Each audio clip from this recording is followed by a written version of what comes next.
Let's get reaction now from former White House OMB Director Russ Vought. Russ, always great to see you. I think Larry Summers is making a good point there. He's been very measured throughout this as it's been playing out and saying we need to get a grip on it or we're going to head into recession. And now we seem to be at the tipping point. It seems to me that the Fed has no other choice than to continue raising rates to try to do something. Some are saying, you know, better late than never. Others are saying we should have never been in this position in the first place. Yeah, I agree, Jackie, and thanks for having me on. I mean, Larry Summers continues to be an interesting interview because he is saying the truth, and it's somewhat inconvenient to the Biden White House.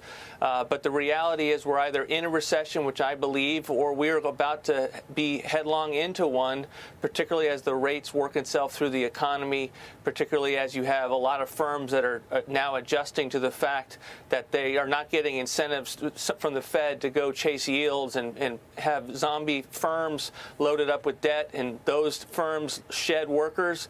Those are the kinds of things that we're not quite seeing yet with high unemployment, with the labor force staying put. But we're going to see that over the next weeks and months, and I think that's what Larry Summers is projecting. I think you're absolutely right, and I keep pointing to that. I made the point in the previous hour as well, that essentially what happens is first the companies start to report drops in earnings. They're having problem with the profitability. The way that they manage that is they start to lay people off. So this 3.5 unemployment rate, it's not necessarily going to stay here. And actually, Jerome Powell, if I recall, broadcasted that essentially when he was in Jackson Hole. And he said the unemployment rate's going to have to go up here. That means Americans are going to lose their jobs.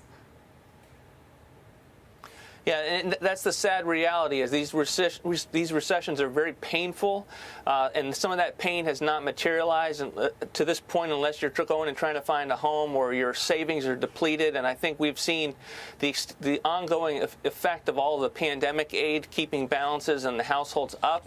But that's going to change, and the White House has not changed their economic policies. They've just further made the Fed's job worse to make it so that they have to take more action to deal with things like the student loan cancellation.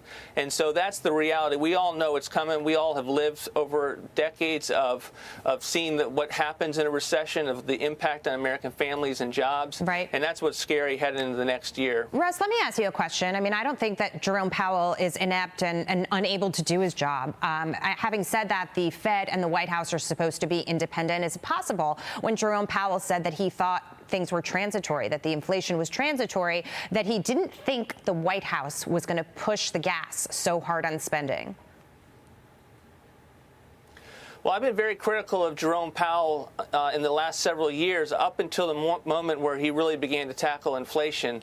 And I do believe that they are trying hard to stay the course. I think they've looked at the 1970s lessons, and they don't want to have this herky-jerky stop and go and make it their job a lot harder in the months ahead.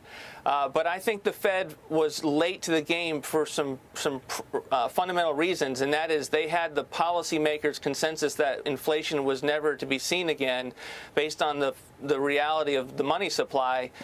That's been shown to be false, and that's why they were late. But I am thankful that they are hard at work, and they don't seem to be yielding to those who would say that, you know, that they don't have work ahead of them. I wish they would be louder in criticizing the Biden administration's economic policies that are making their job worse. I mean, they should be out there on the student loans and saying that's ridiculous. Russ Vought, thank you so much. Good to see you.